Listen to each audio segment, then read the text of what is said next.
This is Bart Peterson, and you are listening to the Fcpa Compliance Report on the Compliance Podcast Network. This is Greg Gilchrist, and you are listening to the Fcpa Compliance Report on the Compliance Podcast Network.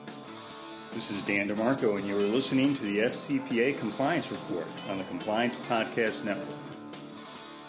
This is Tom Fox. In today's episode, Mike Volkov turns the tables on me and interviews me about the potential enforcement under the incoming Biden administration. We take a look at a variety of legal issues, including, of course, FCPA enforcement, but we broaden it out to anti-money laundering enforcement, antitrust enforcement, some of the agencies who typically are not involved in the compliance world, such as Cftc, the OCC, perhaps the Fed, and many others. It's a great exploration of what may be down the road for compliance, and I wanted to thank Mike Volkov for giving me the opportunity to change places behind the mics for this episode. I also hope you will check out my new podcast, ComTech, on the intersection of compliance and technology with my co-host Valerie Charles. It's available on the Compliance Podcast Network. Check it out. I know you will enjoy it. Hello, everyone. Hope you're doing well. Hope you're staying safe, healthy, getting access to the vaccine, and slowly we can build a recovery here from the pandemic and the economic disruptions. In any event, glad to have Tom join me. It's usually beginning of the year, end of the year type of retrospectives. We try to do those. So let's look at going forward what the Department of Justice is going to look like. So before we get started, let's have a word from our sponsor, Steel Compliance Solutions. Steel Compliance is the global leader in compliance and ethics management.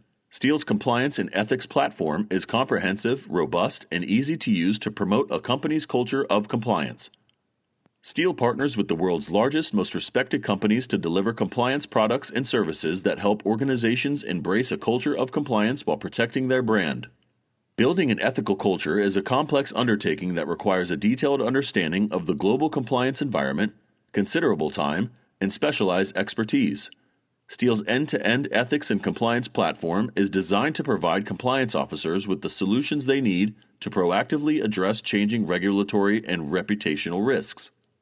Steel's ethics and compliance automated platform offers critical functions designed to promote a speak-up culture to advance employee engagement, reporting, and incident management, investigate promptly and fairly potential incidents to ensure compliance with your organization's code of conduct and applicable laws and regulations, including anti-corruption, anti-money laundering, antitrust, sanctions, cybersecurity, and data privacy. Manage your organization's compliance policies and procedures to ensure that policies are updated and disseminated effectively so that employees understand your organization's compliance requirements. Educate and engage your organization to promote understanding in how your compliance program applies to day-to-day operations. And evaluate and monitor your organization's business partners, vendors, suppliers, and customers to mitigate risk and ensure adherence to your organization's ethics and compliance requirements. To learn more about Steel's compliance solutions, please contact us at email steelglobal.com or call 415-692-5000.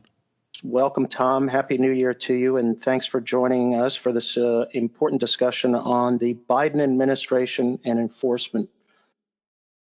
Thanks, Mike. It's great to be back. Well, look, at this stage, here's what we know. We know that Merrick Garland has been nominated to become the Attorney General. We know that Lisa Monaco is the Deputy Attorney General, but we also have a whole new administration, which surrounding players and partners coming into play. But just your thoughts, Tom, on seeing the transition from a Trump administration to a Biden administration and what that means for DOJ.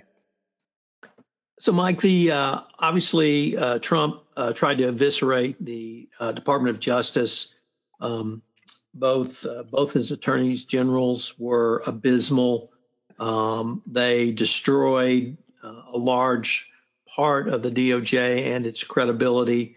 And I really can't think of a better person to lead the DOJ than Merrick Garland, well respected, obviously Court of Appeals judge who was denied opportunity to move to the Supreme Court by Mitch McConnell and the Republicans. But if you want someone who's going to restore credibility, Merrick Garland will be that person.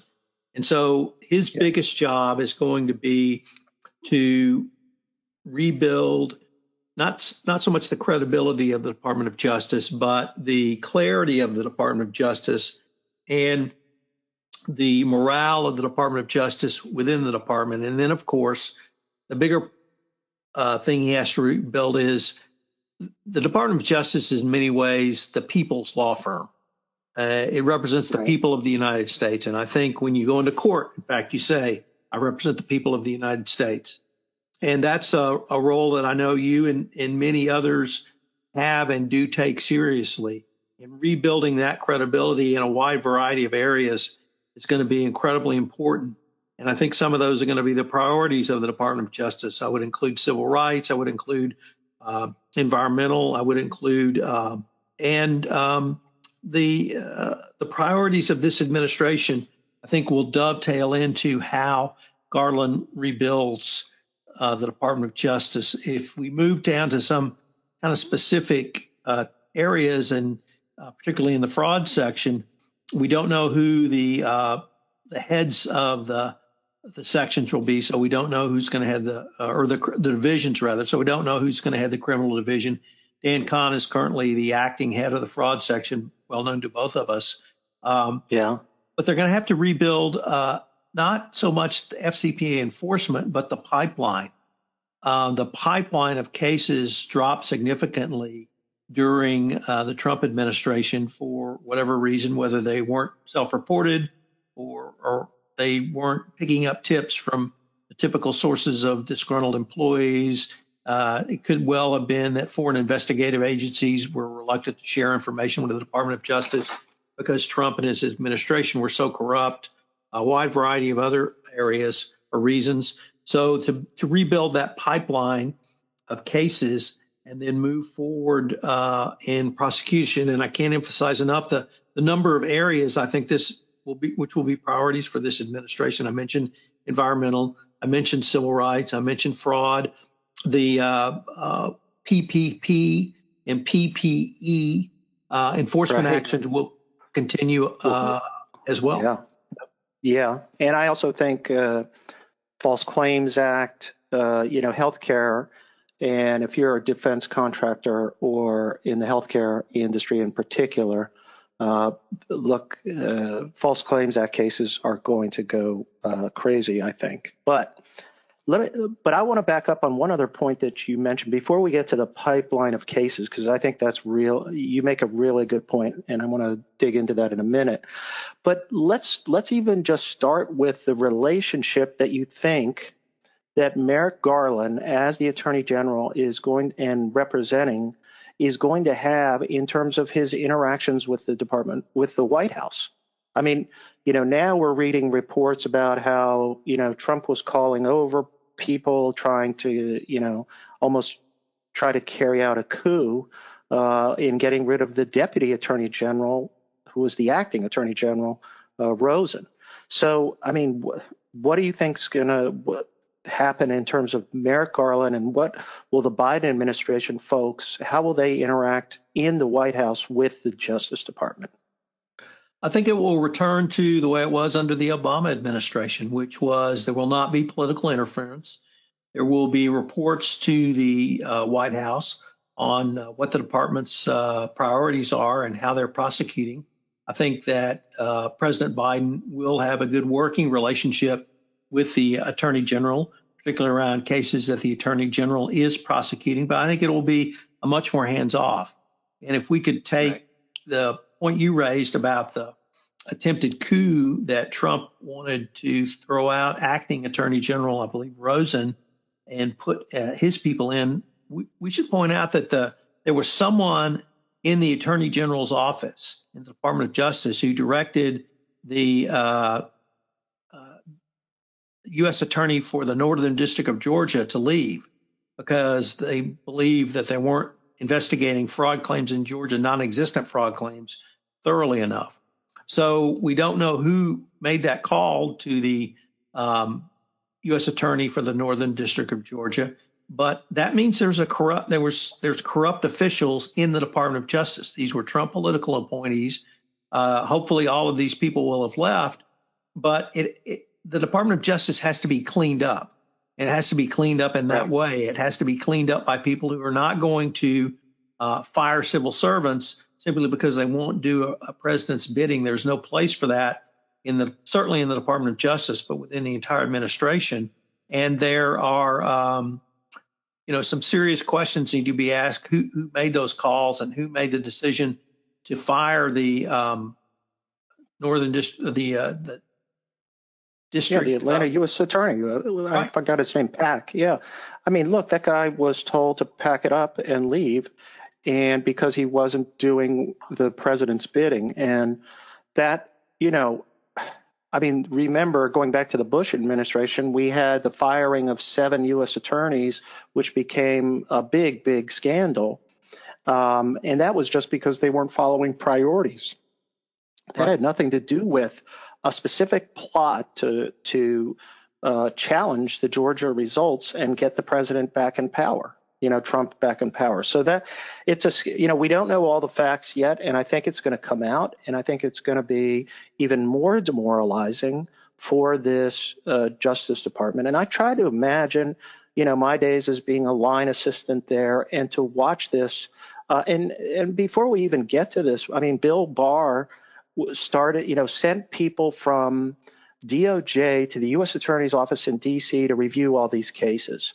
Well, I can tell you, if that had happened when I was there, you want to sink morale, that's the first way you start to sink morale. When we kept DOJ away because we thought we were better than DOJ as prosecutors because we're in court every day. They never go to court. And to have you mentioned the AGs before we even get to the scandal. To me, the fact that Barr is willing to put in somebody who he wants, then he puts in an acting U.S. attorney who he wanted, and said, look at the Flynn case. Let's review the Flynn case. Let's review this. Let's review the Roger Stone case because there were AUSAs involved in that case as well. And look what happened. I can't think of a worse thing for morale. And I think that Merrick Garland knows the department backwards and forwards. And he worked there. He was a line assistant when I was there. I worked with him. I think he knows full well what the proper role of DOJ is. Now, there are big cases where they get involved. The Oklahoma City bombing case, DOJ ran that case, and for rightful reasons.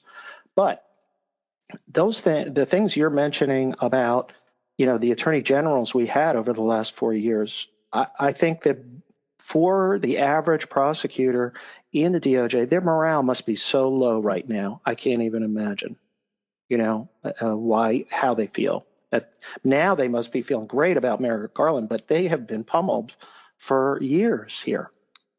And Mike, that brings up another issue that I don't know, and I don't think we know how to evaluate, which is how many cases were either slow walked or not investigated by line prosecutors because they were afraid of either Main Justice or DOJ interference.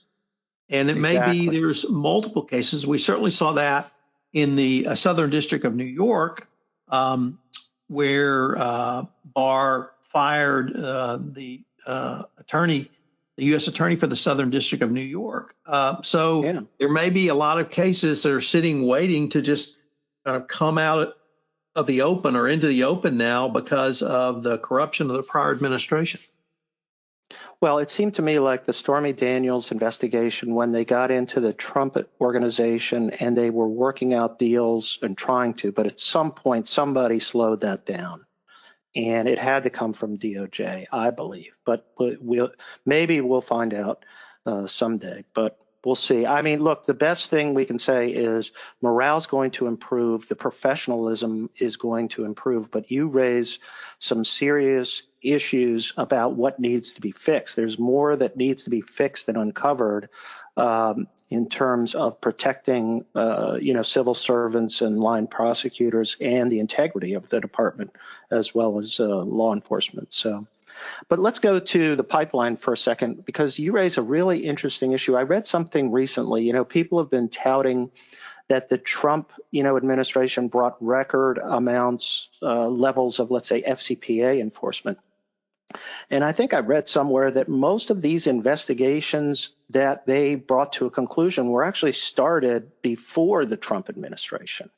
And I don't know if you have a similar perception of that.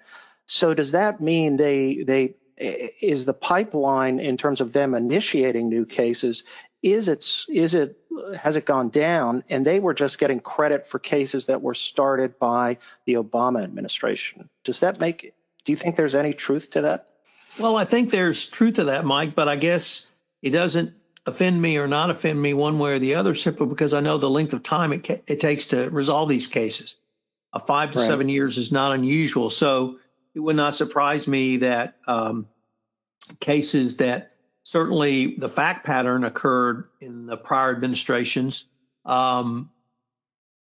occurred, like I said, prior to the time that Trump became president. But even if the investigations were started, so really that doesn't surprise me at all. What we don't know is, once again, to the pipeline, how many companies either didn't self-report when they would have previously because they believe that this Department of Justice was slowing down on its prosecutions.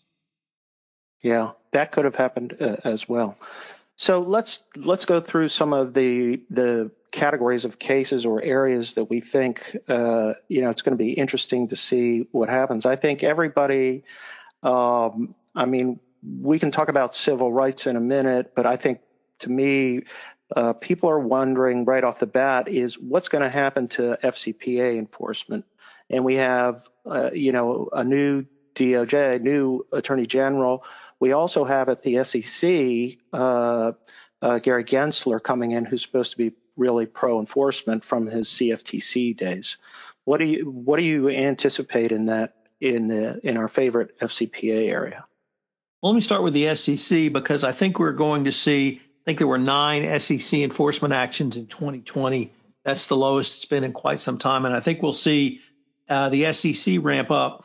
And it's based upon their charge to investigate public companies around the accounting provisions, books and records, and internal controls. And I think we're going to see a lot more cases around internal controls going forward. And that ties into an area that I think the DOJ is going to also explore further, which is not civil investigations around internal controls, but asking, are your internal controls effective? And that's something that I think companies are going to have to start answering to certainly to the Securities and Exchange Commission. But if the Department of Justice starts asking that question, absent a bribe, that's going to be a new area of inquiry for the Department of Justice. And I think that they are going to require proof of the effectiveness. And I base that on some cases that actually came out last year, Mike. And it was cases by the OCC, number one, in the Citibank case and the JP Morgan case. And then in 2021, we saw the Capital One case where the FinCEN punished or sanctioned Capital One for not having a compliance program, but not having an effective compliance program. Now, those are regulators who oversee, investigate heavily regulated industries, certainly regulated beyond traditional commercial corporations. But I think the DOJ may look at that and say that's an area that we need to explore further. I'm not quite sure how it would play out with their requirements around, a criminal complaint around intent to engage in bribery and corruption. But on the civil side of things, they may start looking at that question as well. And of course, we also had the first CFTC Fcpa investigation and enforcement action, and that was around the Vitol company. That was also in last fall. So we've seen some new and interesting wrinkles from regulators, and we may see those migrate over to the Department of Justice. We've already seen the influence of the OFAC compliance framework and the DOJ antitrust compliance program influence the FCPA's or the FCPA unit's evaluation of corporate compliance programs. Yeah, that you raise a really interesting issue, because I have said if DOJ ever turns to sort of, internal controls, books and records, and looks at a criminal case, even against an individual, where there's, let's say, not a bribe, they don't have the proof of the bribe, and will they eventually at some point bring a criminal case just on controls or books and records, and circumvention being a criminal offense? And, the first thing we saw in terms of the evolution of DOJ's criminal scheme prosecutions is now they regularly charge anti-money laundering violations in every bribery case because it's a 20-year offense. And they went against foreign officials that way, but now they also are using AML charges. And what you may be predicting, and we should watch for this, is they may, when they need a new envelope to push on, it's definitely going to be internal controls and books and records. And the regulators have set them up, in a sense, is what you're saying. They've set them up by saying these controls, we're saying, as a matter of civil enforcement, are defective, or they failed to conduct proper oversight, and they failed to craft appropriate internal controls. And that's going to be a really interesting development if that occurs. I agree. So then let's look at two priority areas, which we know there's going to be priorities. One, I think, is environmental crime enforcement, and I tend to see that definitely changes depending upon politics. Civil rights in terms of civil enforcement against police departments on pattern and practice cases. I also think we're going to see just more in general, a more robust civil rights enforcement scheme on Section 7 cases that the U.S. may bring. But if I'm sitting as a general counsel with environmental risks right now or FCPA risks, I'm going to be looking at my compliance department and saying, first off, how are we doing on environmental issues? And on FCPA, I'm going to say, we better do another assessment here and make sure we're in the right place on compliance here with regard to FCPA as well. What do you think of that in terms of and do you see the same thing with civil rights or environmental crimes? I didn't see a lot of environmental crime enforcement coming out of this Department of Justice in terms of the criminal section. Right. Well, let me take the civil rights and particularly the police department oversight cases. Obviously, we've had a large number of very public police actions which resulted in loss of life for individuals before they were arrested or obviously found guilty. Those cases are largely not prosecuted at the local level for a variety of reasons. One is the rights that most police officers have under their union contracts. Second is many prosecutors are reluctant to prosecute police officers because they have to work with them every day. And frankly, their political clout is pretty strong. And thirdly is that even if they're prosecuted or cases are taken to the grand jury, the indictments are rarely ever first-degree homicide. It may be second-degree or some lesser charge, and then they have to go to a jury. And juries typically do not convict police officers. At least local juries don't. Well, the only other remedy is a federal prosecution. And the federal prosecution takes away those local political factors I articulate. And so that it may be appropriate to have a federal jurisdiction, a federal oversight which has jurisdiction and that comes in and brings a federal claim, whether that be civil rights or other, against individual police officers who shoot suspects. So that may be one reason we see increase in that. And certainly Bill Barr would never bring that type of case.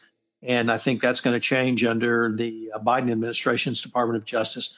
On environmental crimes, I mean, the Department of Justice, it wasn't the Department of Justice. President Trump made clear there could be no environmental crimes in the United States. He was antithetical to anything that was pro-environment.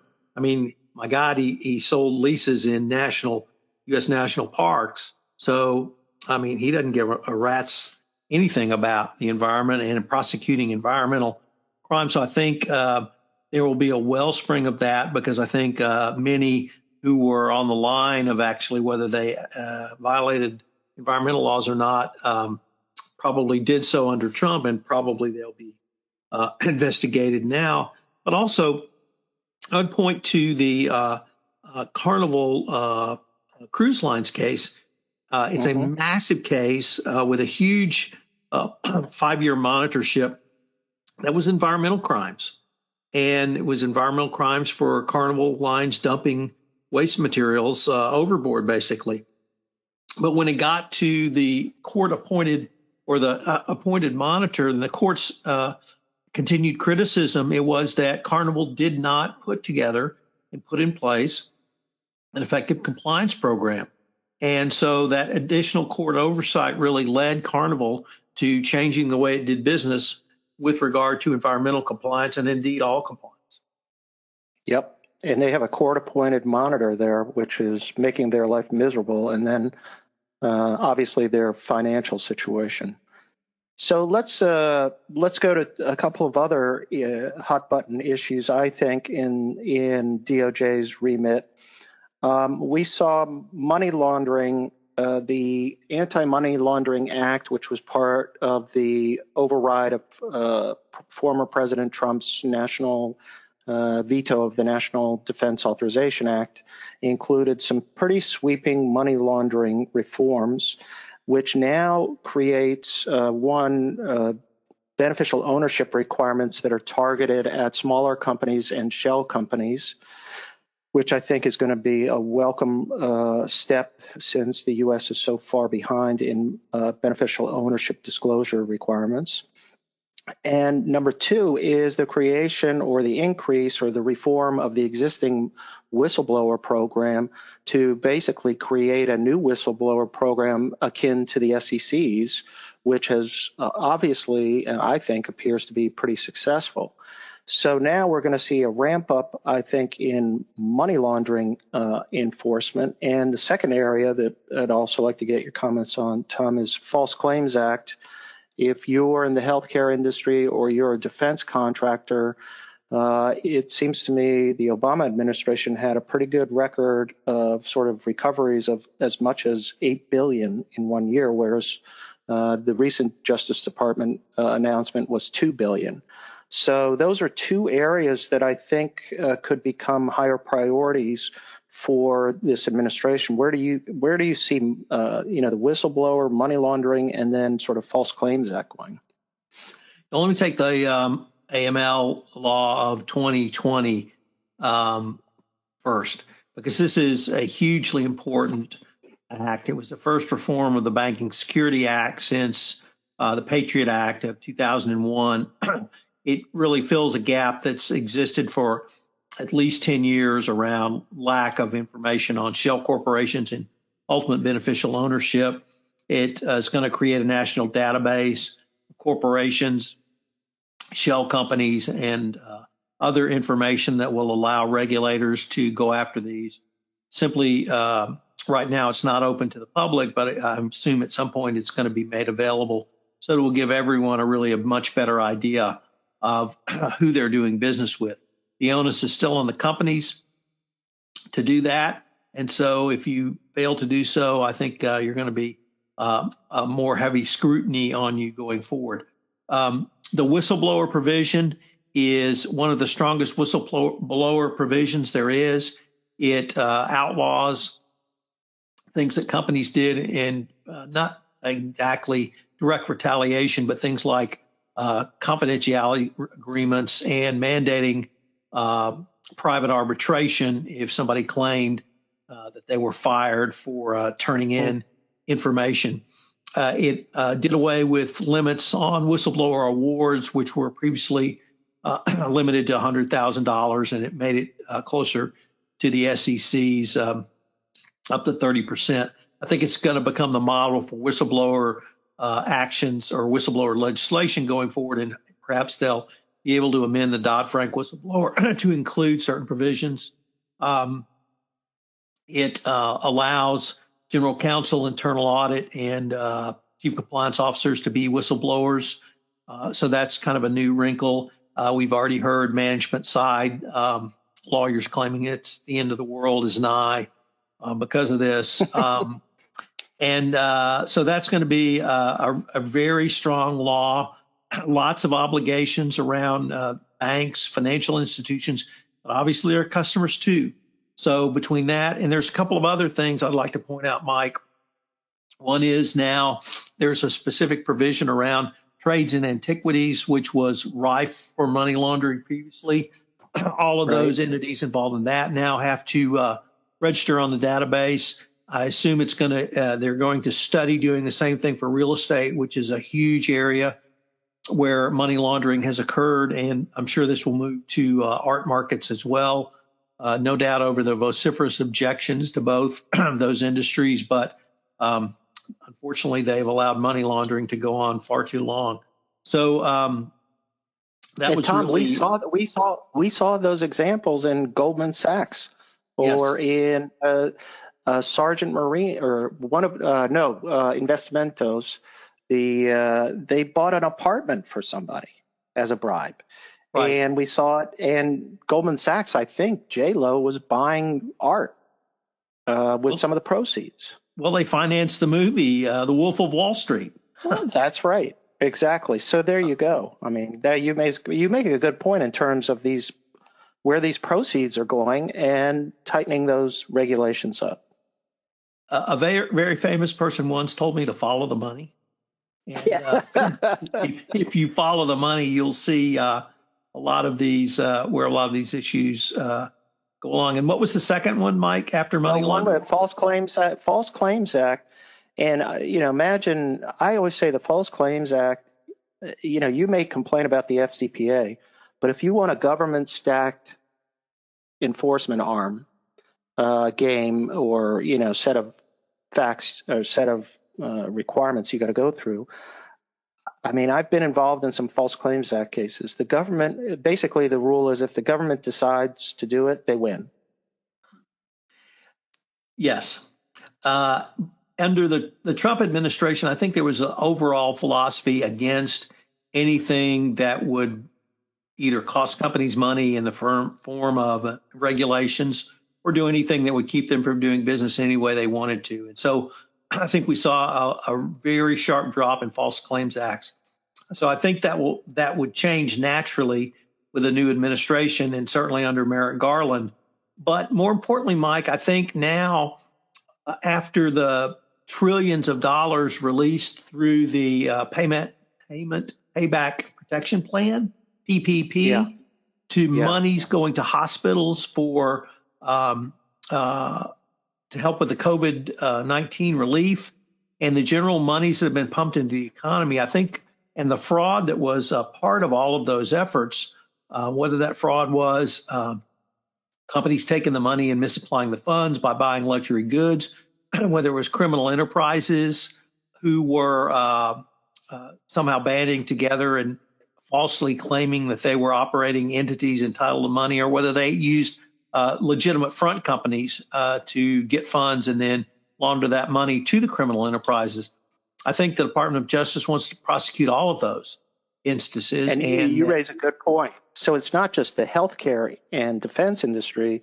Their first priority is going to be going after these PPP fraudsters who, did either misrepresented facts in the loan application or misused the monny. And I think all of those are very valid and important whistleblower claims. And I'm sure some lawyers smarter than you and I have already got an FCPA wing around PPP and other False Claims Acts cases for those who got money, whether they're corporations, whether they were medical institutions, hospitals. And then on the defense side, a couple of interesting things there. But these really started under the Trump administration. And one was, I think, largely in response to the cybersecurity attacks, companies now have to have much more robust compliance programs. And it's a wide variety of compliance of laws. It's certainly anti-corruption, but it's also AML and particularly cyber. And direct contractors to the government have to have those now, and they have to have them in their supply chains all the way down. So I think companies who have not gotten that message, if they're government contractors, are going to be potentially up for being sanctioned, whether that being debarred or having to pay a penalty. So I think we're going to see a large number of those. And then after the SolarWinds hack, that's only going to be exponentially more so, because now there's so much awareness of the vulnerabilities of not simply suppliers to the U.S. government, but the U.S. government itself and a variety of others. There's heightened awareness, and companies who didn't get the message they need to have those procedures in place are not going to be able to do business with a foreign government or with the U.S. government going forward. That's an interesting, because of the cybersecurity issue, that's interesting that the defense industry is going to, and for rightful reasons, given the kind of information and activities they engage in. Well, let's go to, we're getting close to the end here, Tom. I wanted to wrap up with two topics, but first let's talk, we haven't mentioned antitrust. And we've seen some criminal cases being brought against the chicken processors, which is a great case. I keep saying I need to get into that chicken criminal case and get a client in there, but I haven't so far. We've seen some pretty, steady criminal, although they were down a little bit in the first years. But I think that's more, it goes up and down. There's usually not political issues that get involved in antitrust. What I do think, however, is civil enforcement. And Macon Del Rahim, who is just left and I've worked with and is a good friend of mine, I think has come out with a pretty good record and is proud of his record. But we have, these two major monopolization cases against Google and against Facebook. It'll be interesting to see what happens on the civil side, because Democrats usually ramp up civil enforcement. But what do you see happening? So first of all, we will not have your former friend or your friend who formerly headed the division having to say, look, guys, I'm sorry, but the White House has told us we can't do this. We're not going to have White House involvement in the antitrust division. And I know the antitrust and there were allegations of that against the Time when they tried to block the Time Warner AT&T merger. That was a vertical merger, which people were like, wow, they rarely get involved in vertical mergers, and it all related to CNN supposedly. Yep. So we won't have that involvement. Interestingly, though, of course, the Google Facebook case, or the Google case, was brought under the Trump administration. Certainly see that case ongoing aggressively by this Department of Justice. You're right about traditionally we've seen more civil enforcement actions from the Democratic side. But, here's the political angle I wanted to maybe explore with you, Mike. The Republicans, after the election most specifically, and particularly in 2021, screamed bloody murder about Section 230 of the Internet Act, which protects tech companies. And they said they wanted that repealed. Well, it gives them immunity. It gives them across the board. And it's incredible because every time we did anything related to the Internet on the Hill, when we had legislation, all their lobbyists would come out and say, we need the same protection we have from Section 230.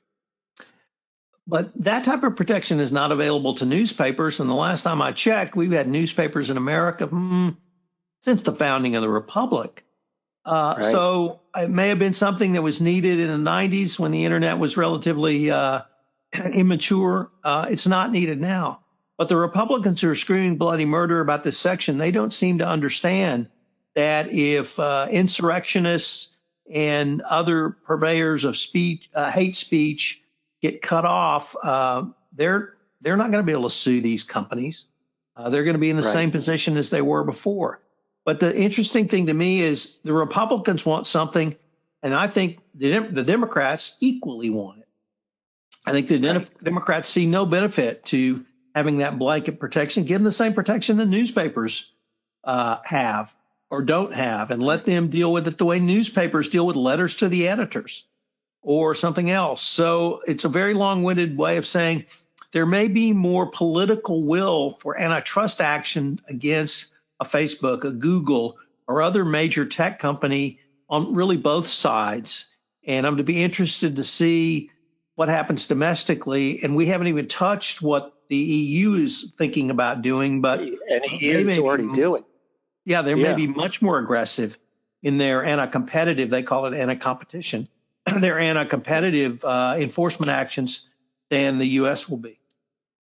That's a really interesting issue. And we may have a meeting of the minds with the Democrats and the Republicans. And if I'm in the tech sector right now, I got to be worried about some of the issues that may come up. I think people are getting a little tired of the sort of community forum with hate speech where it's allowed and things like that, or where they're not regulating it, particularly Facebook in their failure to regulate speech. And this is not protected speech. We're talking about incendiary type comments, going back to the Brandenburg, First Amendment case. So that you raise a really good issue. And it may be that antitrust may become the tool for that, Tom, in terms of going, we got to get rid of the immunity, and antitrust may become a player in that effort. That's that's a good point.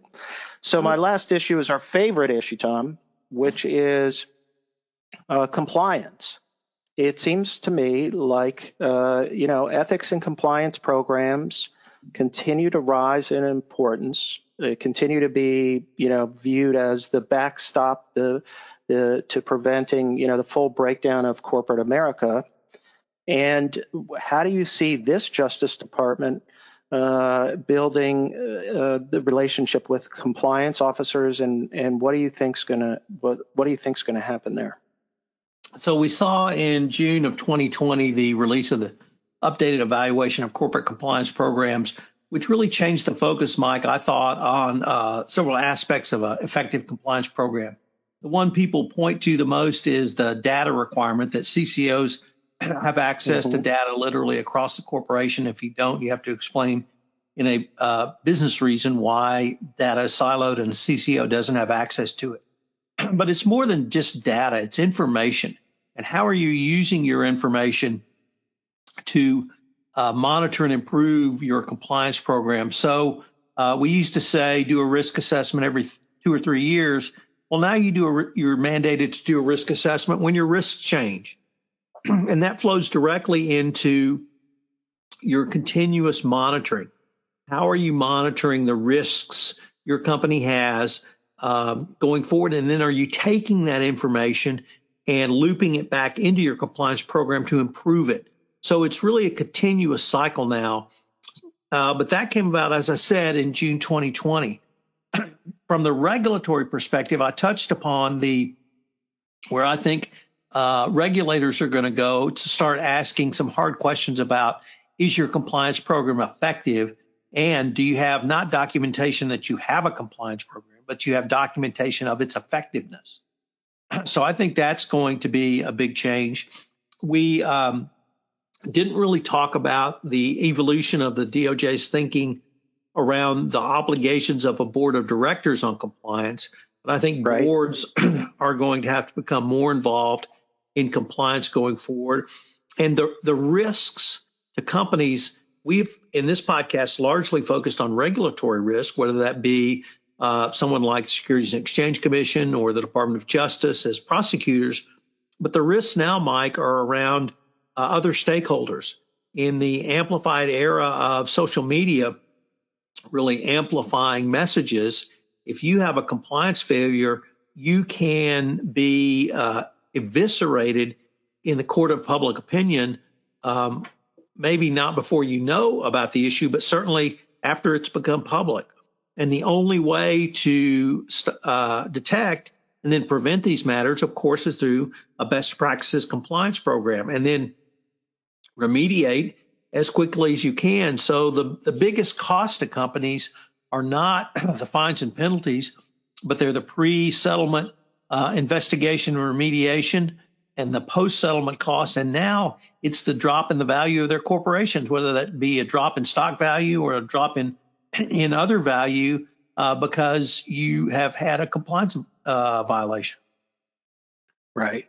It's your reputational hit, which has been taken. But I also think, Tom, I mean, you pointed out the evolution, however you want to say it, of reactive compliance to basically saying proactive, meaning continuous monitoring, constant updating. Your risk assessment, your risk profile should be updated each year, and in accordance with that. I also think that the department itself, the prosecutors, are pretty sophisticated now in reviewing compliance programs. They've learned a lot, and they are pretty sophisticated. And if you don't have certain aspects, basic aspects to a compliance program or best practices considering the risks that you face, you better not only have an explanation, but a documented explanation. And I don't think they're going to be as patient as we all think with some of these companies, particularly the companies that have, done well throughout this horrible pandemic. So, I see the role of the chief compliance officer being elevated yet again. And I think particularly in the financial industry, we're going to see that. I get this sense that the Money Laundering Act passing, the thing you mentioned earlier about the OCC going after people's controls, all the banks, big bank controls. I think things are lining up right now where the regulators and people are getting a little frustrated with the financial industry's failure to implement appropriate controls, given they're making a lot of money right now. And people are getting fed up with that. And so I think that's going to permeate DOJ's thinking as well.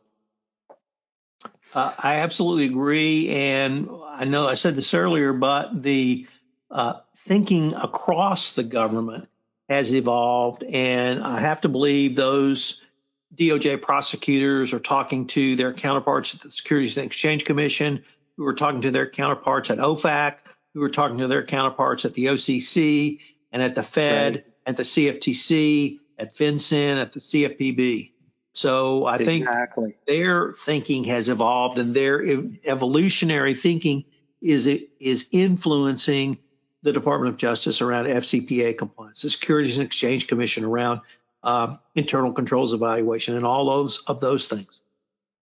And my last point is basically, if you're the general counsel or you're the chief compliance officer right now of a company, you have to take into account the greater scrutiny and the greater risk of government enforcement now.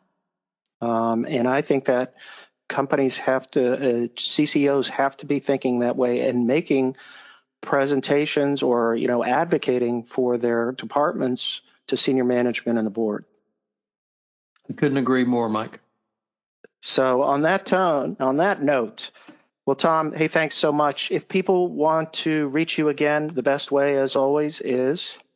Email me at tfox@tfoxlaw.com. I blog every day on the FCPA compliancereport.com, and I post podcasts on the Compliance Podcast Network.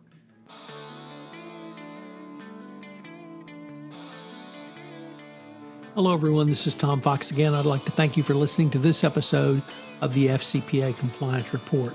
If you have any questions on this episode, you can email me at tfox@tfoxlaw.com. I would greatly appreciate it if you would rate our podcast in iTunes, as it would help us increase our rankings and expanding our listener base for the oldest podcast in compliance. If you have any questions you'd like explored on this podcast, please send them to me as well, or you can leave them on the Compliance Podcast Network. The FCPA Compliance Report is a production of the Compliance Podcast Network. I hope you'll join us again next week where we take up another issue in FCPA and compliance. Thanks again for listening.